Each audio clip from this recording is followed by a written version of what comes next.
अरे रे रे रे रे रे रे रे रे रे रे, इतना बुरा। ये तो शब्द ही पहली बार सुना मैंने अपनी जिंदगी हिंदी आप फारसी बोलते हैं क्या? में। You know what, I really prefer English, you know? कि अगर आप हिंदी शब्दों का इस्तेमाल करेंगे तो आप पर जुर्माना लगाया जाएगा। नहीं आता?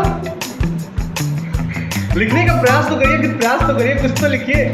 आइए लिखाइए। आप लोग काफ़ी अच्छे से मित्रता निभा रहे हैं, घनिष्ठ लिखिए। ये अंग्रेज हैं हमारे देश के, देसी अंग्रेज।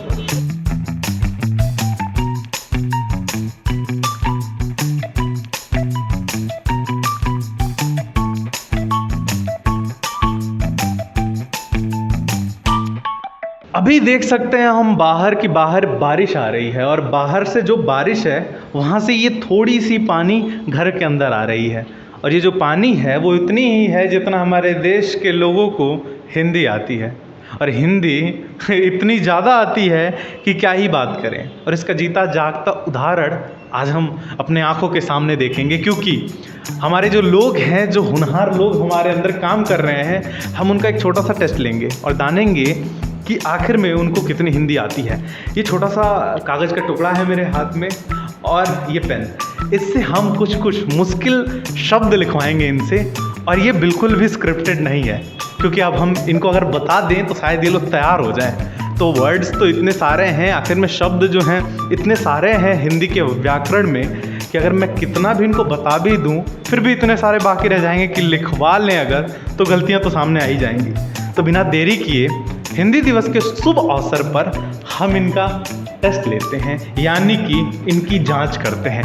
आइए, कामयाब होनहार शख्स जो हमारे साथ मौजूद हैं, हम इनसे चाहेंगे कि इस कागज़ के टुकड़े पर एक हिंदी का शब्द लिखें और कैमरे से दरख्वास्त करेंगे, हम कैमरामैन से दरख्वास्त करेंगे कि पास में आए और इस पर हम चाहेंगे कि जितने आपके यहाँ पे मित्र हैं इनसे बहुत घनिष्ठ मित्रता है आपकी, तो घनिष्ठ जरा लिख के इस पे दिखाएं कि घनिष्ठ कैसे लिखते हैं।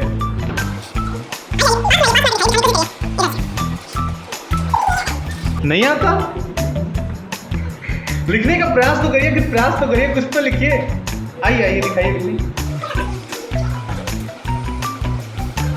अरे रे रे रे रे रे रे रे रे रे, इतना बुरा। देख रहे हैं, ये हमारे देश की हिंदी की स्थिति है। हाँ, जिस देश में लोग इंग्लिश बोलते हैं आप? सर थोड़ी बहुत, हाँ। ज़्यादातर क्या बोलते हैं? ज़्यादातर हिंदी बोलते हैं ना। लिखते का मेनली। तो महाभारत का एपिसोड देखा है आपने? महाभारत का नहीं, मतलब हाथ बीच से देखी है, लड़ाई वाला सीन देखे हैं। उसमें एक वो इंसान होते हैं ना जो कौरव के पिता होते हैं, वो आँख से अंधे होते हैं, वो क्या नाम है? धृतराष्ट्र। उनका नाम लिखिए ज़रा इस पे। आइए कैमरा लेके आइए ज़रा। सर अरे रे रे रे रे रे रे रे, क्या आप, चलिए एक छोटी इन कागज़ के टुकड़ों पे लिखवाना बंद करते हैं। एक बात पूछते हैं, आप लोगों में से सबसे ज़्यादा हिंदी में रुचि किसकी है? सिमरन की। सिमरन, चलिए एक काम करिए, आपको कुछ लिखवाएं उससे पहले आप हमें ना हमारे देश के 5 कवियों के नाम बताइए। इधर देखिए, कैमरे में देखिए। अभी तो नहीं पता था। एक प्रेमचंद, मुंशी प्रेमचंद। आप लोग काफ़ी अच्छे से मित्रता निभा रहे हैं, घनिष्ठ लिखिए।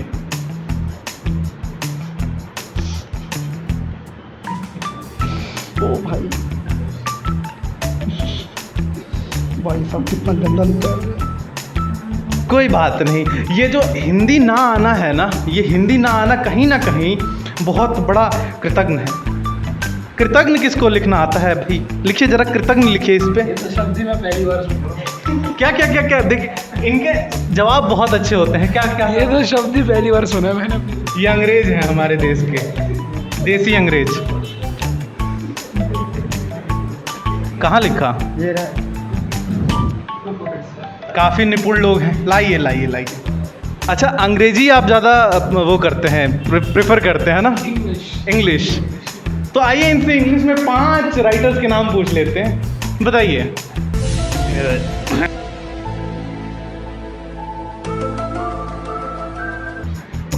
5 writers of English. You know what? I speak English. I don't read English. I'm not into books and all that stuff, so I won't be going to writers out there.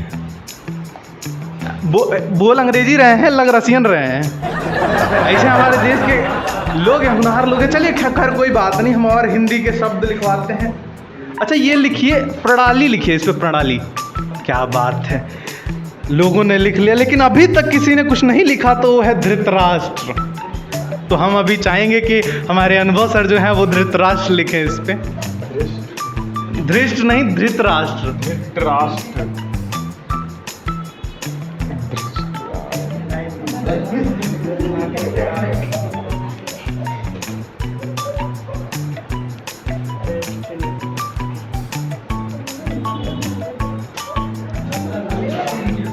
आहा, क्या बात है, क्या बात है। ये देखिए धृतराष्ट्र लिखा गया है, धृतराष्ट्र लिखा गया है। नहीं, लाजवाब लाजवाब लाजवाब। चलिए लिखने का कार्यक्रम समाप्त करते हैं। बहुत होनहार कवि हमारे देश में पैदा हुए हैं। कवियों के बारे में पूछते हैं, लेखकों के बारे में पूछते हैं, एक एक लोगों से करके पूछेंगे और सोचेंगे कि इनकी जो कमियां हैं, जो हिंदी ना समझने की कमियां हैं, आखिर में वो कैसे हल की जा सकती हैं। तो हम एक एक करके पूछते हैं। हमारी ग्राफिक डिज़ाइनर तो रह गई पूछने के लिए। लाइए वापस से कलम। एक शब्द है, एक शब्द में हमारा पूरा टीम निपट गया। ये इस पे ज़रा धृतराष्ट्र लिख देते हैं आप।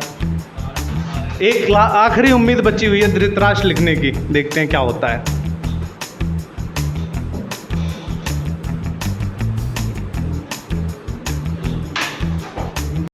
मुझे बताएगा क्या हुआ?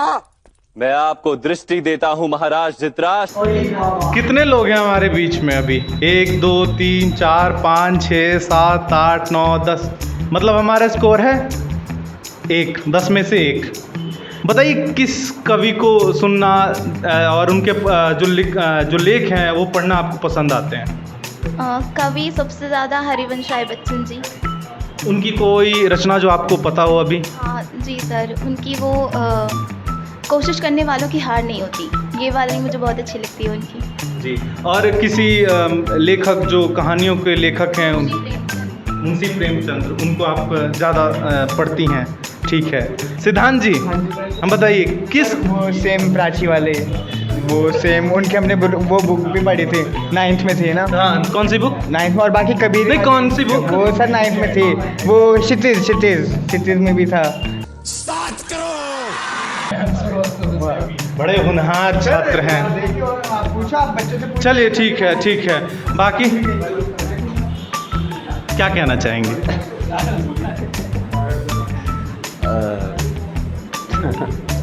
वो क्या नाम था उसका? प्रेमचंद।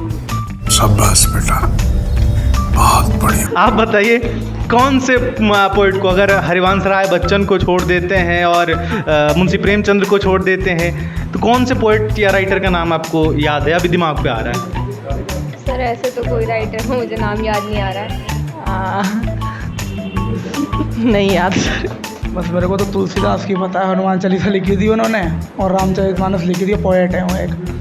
अभी जैसे कि आप ग्रेजुएशन कर रहे हैं, ग्रेजुएशन से पहले आपने कितने सारी कक्षाओं में पढ़ा हुआ है, 8वीं 9वीं 10वीं में, ऐसे इसमें बड़े बड़े कवियों के जो होते हैं रचनाएं होती हैं, आपने उनमें से कुछ आपको याद नहीं है अभी? नहीं मतलब उनका नाम याद है, मतलब उनकी कोई ऐसे याद नहीं है कोई, मतलब नाम बताइए। एक तो है कबीरदास, हाँ, और एक है मुंशी प्रेमचंद, हाँ, और एक हरिवंश राय बच्चन। हरिवंश राय बच्चन। वो भूल गए शायद, आप इधर से याद करना है ना। चलिए अब थोड़ा जायज़ सवाल पे आते हैं। ये मुझे पता है ये एपिसोड थोड़ी सी बड़ी हो रही है, लेकिन एक जायज़ सवाल है, उस सवाल पे आते हैं कि आखिर में कारण क्या है कि हमारे देश में जहाँ पे हिंदी बोली जाती है, इकलौता देश जहाँ पे हिंदी बोला जाता है, और यहाँ पे इस भाषा को लेके भी लोगों को जानकारी नहीं है। तो कारण क्या है, इस कारण पे जानने की कोशिश करेंगे। हम यहाँ पे लोग मौजूद हैं, इनसे ये कहीं ना कहीं एक बहुत जायज़ सवाल है जो अभी हम इन लोगों से करेंगे, और उत्तर भी इन लोगों के कहीं ना कहीं सुनने के लिए ज़रूरी हैं, जायज़ हैं। क्या लगता है प्रश्नित, क्यों हिंदी पिछड़ रहा है हमारे देश में?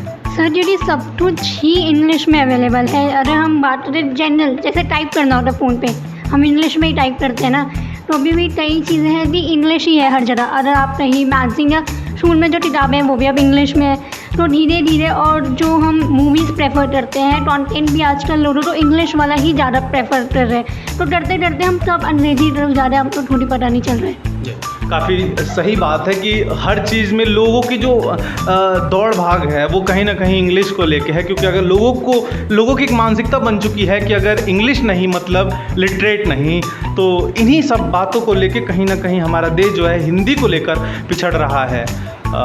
सिमरन, चीज़ों को लेके जो आपने अभी देखा है यहाँ पे, हम लोग खुद हिंदी लिख तक नहीं पा रहे, क्या कारण है इसके पीछे? सर, हमारे देश में इंग्लिश को ज़्यादा प्रेफर किया जाता है, जैसे हिंदी हमारी राष्ट्रभाषा मतलब ऐसी घोषित नहीं है, मगर हमारे देश में इंग्लिश को ज़्यादा प्रेफर किया जाता है कि अगर आपको इंग्लिश नहीं आती तो आप मतलब कुछ आगे कर नहीं सकते, या इंटरव्यूज़ वगैरह में इंग्लिश को ज़्यादा प्रेफर किया जाता है कि आप इंग्लिश सीखिए। चाहे हिंदी हमें स्कूल में सिखाई जाती है, मगर उस हिसाब से नहीं जितनी इंग्लिश को हमारे पे दबाव डाला जाता है कि आपको इंग्लिश सीखनी है।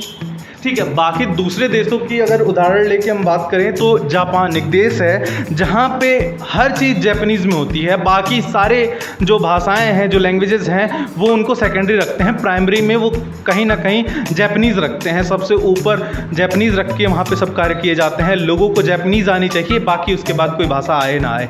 कहीं ना कहीं आपको नहीं लगता मोहित कि ऐसी सिचुएशन कहीं ना कहीं इंडिया में क्रिएट करनी चाहिए कि जो एक भाषा है, जो कहीं ना कहीं एक ब्रिटिश और अमेरिकन जो इंग्लिश है उसको छोड़ के अपनी लैंग्वेज को अपनाना चाहिए बोलने के लिए? एक सर, ये बात कहने के करना चाहिए, बट इंडिया में क्या है, ये लोग करते नहीं है इन चीज़ों को। लाइक युवा जितने भी हैं इंडिया के, इन सबको क्या है, इंग्लिश में ज़्यादा इंटरेस्ट है। अब आपने जो जापान की कही, वो लोग अपनी भाषा पे प्राउड करते हैं, उन्हें हिंदी उनमें से बहुत ही कम हिंदी कह रहा हूँ सॉरी इंग्लिश वहाँ पे बहुत कम लोगों को आती है कि वो लोग अपनी भाषा पे प्राउड करते हैं, वो जापानीज़ ही बोलते हैं पूरे टाइम। वैसे यूएस है, इंग्लैंड है, इन सब की तो इंग्लिश ही मतलब मेन लैंग्वेज है, तो इन्हें हिंदी बोलने की ज़रूरत नहीं। इंडियंस का क्या है, ये अपनी हिंदी को ज़्यादा वो नहीं दे रहे हैं, भाव नहीं दे पा रहे अपनी हिंदी को ज़्यादा, और ये दूसरी लैंग्वेज पे ज़्यादा फोकस कर रहे हैं। बाकी मेरे स्कूल में ये है, मेरे को 5th क्लास से हिंदी बोलने अलाउड नहीं थे हमारे स्कूल में, हमें क्या इंग्लिश में ट्रांसफ़र कर दिया था पूरा। हाँ, एक और चीज़ ये देखने को मिलती है कि स्कूल में फ़ाइन लगा देते हैं, तो कहने के लिए फ़ाइन लगा देते हैं कि अगर आप हिंदी शब्दों का इस्तेमाल करेंगे तो आप पर जुर्माना लगाया जाएगा। वो जुर्माना छोटे छोटे रकम होते हैं, या तो 10 रुपये, 50 रुपये, हर स्कूल अपने अपने एक जुर्माना लगा के रखते हैं कि अगर आपने हिंदी के शब्द यूज़ करें, इस्तेमाल करें, तो आपको जुर्माना भरना पड़ेगा, क्योंकि आपको अंग्रेज़ी सीखनी है तो आपको एक अंग्रेज़ी इन्वायरमेंट बनानी पड़ेगी, उसी में रहना पड़ेगा, तब जाके कहीं ना कहीं आप अंग्रेज़ी सीखेंगे। लेकिन इसके चक्कर में लोग हिंदी भूलते जा रहे हैं। कहीं ना कहीं आपको नहीं लगता कि जो ये एक सिस्टम बना हुआ है जुर्माना लगाने का, कि अगर आपने हिंदी बोला तो जुर्माना लगा दिया जाएगा, कहीं ना कहीं इसको बदल के ऐसा ना करना चाहिए कि हिंदी का ही, शुद्ध हिंदी का इस्तेमाल होना चाहिए पूरे स्कूल्स में, और जो स्कूल्स के इन्वायरमेंट होती है, स्कूल का इन्वायरमेंट होता है, उसमें हिंदी का इस्तेमाल करना चाहिए। क्या कहना चाहेंगी प्राची आप? जी सर, ऐसा बिल्कुल होना चाहिए, क्योंकि हर कंट्री अपने लैंग्वेज को प्रेफरेंस देती है, तो इंडिया में भी। पर प्रॉब्लम यह है कि इंडिया एक मल्टी कल्चर कंट्री है, तो यहाँ पे बहुत सारे कल्चर के होने की वजह से लोग अपनी लैंग्वेज अगर बोलेंगे तो यहाँ पे प्रॉब्लम हो सकती है, क्योंकि सबका कल्चर अलग है, तो सबकी लैंग्वेज भी अलग है। तो इस वजह से लोगों को एक लैंग्वेज हिंदी को लेके चलना चाहिए, बट इंग्लिश इसलिए क्योंकि यहाँ पे देखा जाता है इंडिया में कि अब बाहर से भी लोग आ रहे हैं, तो बाहर फॉरेन कल्चर ज़्यादा अपना रहे हैं हम, और उनकी भाषा को ज़्यादा प्रेफरेंस दे रहे हैं, क्योंकि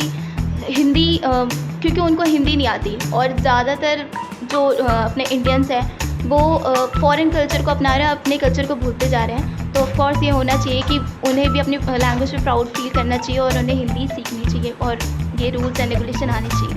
जी, तो देख सकते हैं हम कि आखिर में देश में जिस चीज़ की ज़रूरत है उस चीज़ को हट करके हम उस दिखावे की ज़िंदगी में जा रहे हैं, जहाँ पे लोगों को लगता है कि अगर अंग्रेज़ी नहीं आती मतलब कुछ नहीं आता, अगर अंग्रेज़ी नहीं आती मतलब तुम पढ़े लिखे नहीं हो, और अंग्रेज़ी नहीं आती मतलब तुम कहने के लिए लिटरेट नहीं हो, यानी कि इलिटरेट हो। अगर तुम हिंदी बोलते हो और अंग्रेज़ी नहीं आती मतलब कि तुम गंवार हो।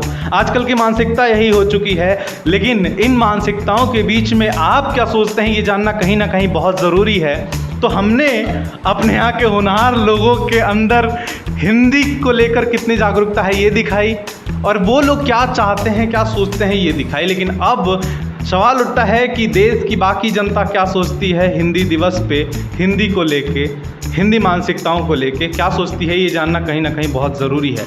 तो फ़ौरन कमेंट सेक्शन में लिखें कि आप क्या चाहते हैं हिंदी को लेके हमारे देश में किस तरह के प्रस्ताव रखे जाएं और हिंदी दिवस कितना सफल है इस हिंदी कल्चर को लेके जहां लोगों को हिंदी लिखना, सुनना, पढ़ना तक नहीं आ रहा। कहीं ना कहीं इसका जवाब देना ज़रूरी है, सो जवाब ज़रूर दें। और अगर आपको वीडियो पसंद आई हो तो इस वीडियो को लाइक करें और अपने परिजनों के साथ शेयर करें।